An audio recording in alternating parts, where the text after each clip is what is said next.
one thing I realized with the break, right? And I say everyone's like, dude, it was only 4 months. Like, you're acting like it was so long, but people don't realize in 4 months I was fighting twice. Like, that was typically what I was doing. Right. So 4 months of doing nothing was a long time, and it was like, if I ever feel like I don't want to do it, I won't do it. And then if I decide 6 months after I decide I don't want to do it, that I do, then I'll come back and figure it out. But I'm just doing it because I like it and I'm good at it. And yeah. How many years are you going in now? Because they're like, probably 10 years is a fight career, really, if you include wrestling, which I do. I think it's just as rigorous. Wrestling, then oh man, shit, dude. Well, I mean, from a collegiate level, right? Because what collegiate, are you, 30? I wrestled 5 years in college, and then so at least 12 years, like competing at a high level in some sort of.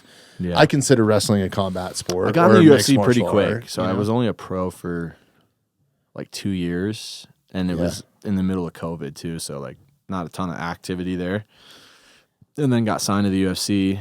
I have more fights in the UFC than I had outside of it, so it was like really that's crazy, which is cool. But like growing up in the UFC is fucking hard, dude. It's a hell of a way to break yourself in, right? In the world, but yeah, I definitely got some mileage, and I'm still in my prime. I feel good, like my body feels good. I've been very fortunate that I haven't had too many injuries, but I don't know. I know that time, like where I'm gonna be like, hey man, I think I'm done fighting is coming, and before I'm like, I'll fight forever, right? Like, and I think a big part of it is like my brain. Like I think the concussions was a big thing where I was like, I didn't like not feeling myself. I didn't like not being in control of my emotions and not really having a reason why. And that shit's real, man. I'm glad that you have that perception of it, because that shit you can't put that back in the bottle. And you can't get it back. Yeah. And like I've been in a not great place mentally, and I know concussions aren't going to help that, right? And luckily I've been super good for a long time, but I could see where that could lead down a dark path. And my number one priority, like I've said, is to be a good dad and good husband. And being a good fighter is dope, but if I'm not doing those two things, it doesn't really fucking matter. So I just don't want to ever like lose.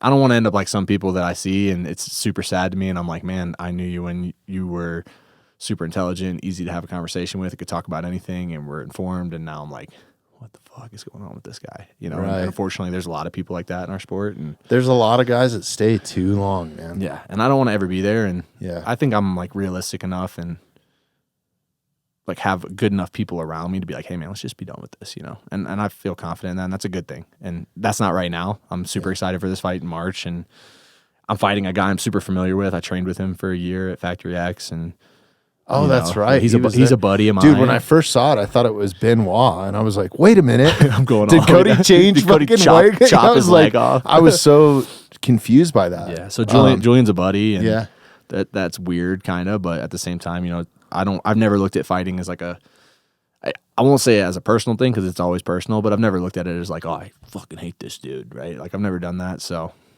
I was talking to somebody the other day, and I was like, I know Julian, he's a good dude. If he knocked me out, I'm not going to feel differently about Julian. I'm not going to be like, man, fuck you, Julian. I can't believe you did that. I get it. So it's a little weird. How do you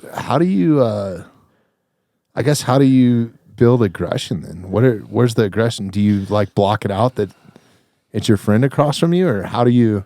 Well, I mean, to me, I'm like, dude, I fought him for free for a year, right? Like now we're just getting paid, but I mean, I never want to like permanently hurt somebody where they're like out forever. That's never my intention. But at the end of the day, like it's business, and he's trying to do the same thing I'm trying to do to him in that 15 minutes. And then outside of that 15 minutes, like I know he's a good dude. He knows I'm a good dude. There's no reason for me to be like, man, dude, some of my best friends I fucking fist fought with, dude. Like, most of them, right? Same. It's crazy. It's crazy. Yeah. Yeah. So it's interesting. I've never fought somebody that I've really been like super familiar with. But it is what it is. I know that Julian, he texted me. He was like, dude, you said yes to this fight. I'm like, I kind of had to, bro. Like we're in, that's part of the sport. You're in a spot where you can't. It's the last fight on my deal, so it's like not really in a spot to say no, and neither is he. So it's like let's just handle this. And like I said, we fought for free for a long time, so at least we're gonna get paid, and then we'll go from there. So I'm excited for it though. It's good. It's a good fight. He's a tough dude, and like I said, there's good things about the familiarity, and then there's some negative things, but it'll be a different experience for sure, which will be fun. And I'm just excited to get back in there, man. It's been 8 months, and to me, that's like an eternity. And yeah, I feel what good was the mentally. recovery process with your concussion? How long did that take? And it's like, as so- you get older, it takes longer, right? Yeah, Like, so it's I not- think like the waking up like super emotional and some of the symptoms, it was probably like 6 weeks to where I was like, okay, now I'm like starting to get away from that.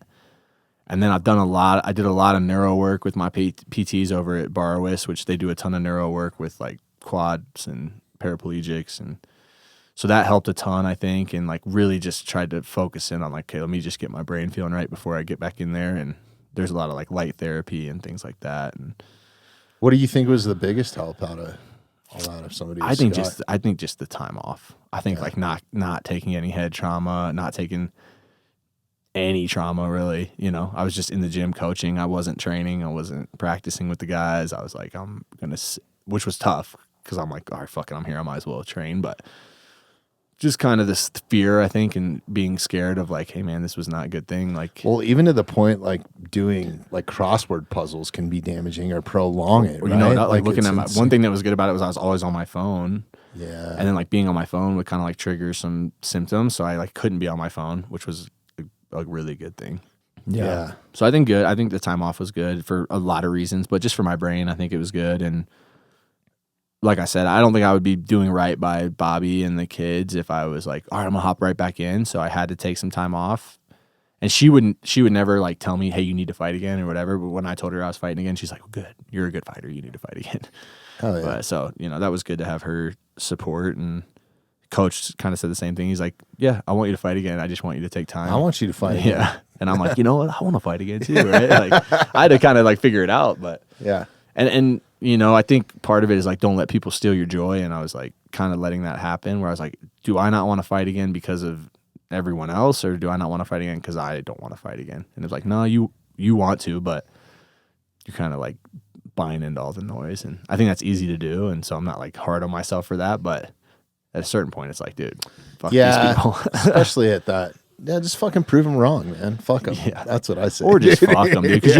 you're not, like I said, you're Right. never going to prove them wrong. You're never going to prove please them right. Yeah. Like I've knocked people out. I've had crazy, like historic shit. I had the 14th slam knockout in UFC history in 30 years. Oh, of I the know. company. I was there And for people it. are still like, you fucking suck. I'm like, all right, man. I suck, whatever. So like, you'll never Yeah. prove people that want to hate on you wrong or right. Like, so just do it because you want to do it. And the other thing Good to was- have haters. I mean, back to Goggins, I think that's one of the biggest things. Well, like, that's what blows his so content up. crazy, Yeah. right? Like he puts that in his head and runs down the street, dude. Like it's a mixtape. He's like, fuck all you guys. It's like, no one's talking to you, dude. Yeah, it's wild. Yeah.